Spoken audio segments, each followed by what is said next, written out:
25খানা বস্তা চেয়েছিল, দিলে আজকে এই সর্বনাশটা লোকের হতো না। 65 লক্ষ টাকার বাড়ি, এই বাড়িটা হাফ ক্র্যাক হয়ে গেছে। এবং যত রস টানবে কাঁচা বাড়িগুলো, টালির বাড়িগুলো ধূপধাপ করে পড়বে।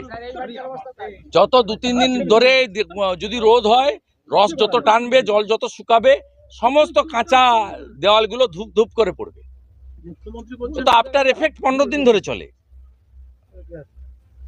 মুখ্যমন্ত্রী বলছেন ম্যানমেড বন্যা, কেন্দ্রীয় সরকারকে দুষছে। শুনুন, দেখুন, মুখ্যমন্ত্রীকে প্রথম দিন 3 দিন আগে আমি মুখ্য সচিবকে টুইট করে জানিয়েছিলাম সকালবেলা, গত পরশুদিন সকালবেলা 9টার সময়।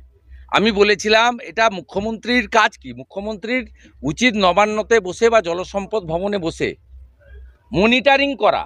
13 সালে আমি তমলুকের এমপি ছিলাম, অ্যানিকেট বাঁধ ভেঙে গেছিল এখানে, আমি সঙ্গে সঙ্গে হলদিয়া থেকে লেবার নিয়ে এসে এবং আর্মির সাহায্য নিয়ে এসে, তখন সঞ্জয় মিত্র মুখ্য সচিব, আর্মির সাহায্য নিয়ে আমরা রাতারাতি এখানে লোহার স্ল্যাব লাগিয়ে বাঁধগুলো জুড়ে দিয়েছিলাম। এ সরকার তো এখন আজকে 72 ঘন্টা হয়ে গেছে, কোনো কাজই করেনি।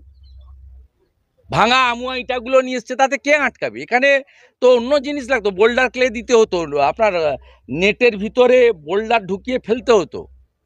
ঘোগ হয়ে কাজগুলো মনিটরিং করতে হয়। এই কাজগুলো এসে কোনো যারা ভিভিআইপি, যারা এলে 2000 পুলিশ আসে, যারা এলে গাড়ি ঘোড়া আটকানো হয়, তাদের আসতে নেই। এই কাজটা ইঞ্জিনিয়ারদের কাজ, ঠিকাদারের কাজ। এই কাজটা করতে হয়, রিলিফ কোথায়? আমি এখানে আসবো বলে পুলিশ কার কাছ থেকে, এনএইচ থেকে মাল তুলেছে, মাল তোলা ছাড়া তো পুলিশের পয়সা তোলা ছাড়া কাজ নেই। আমি আসবো বলে এখানে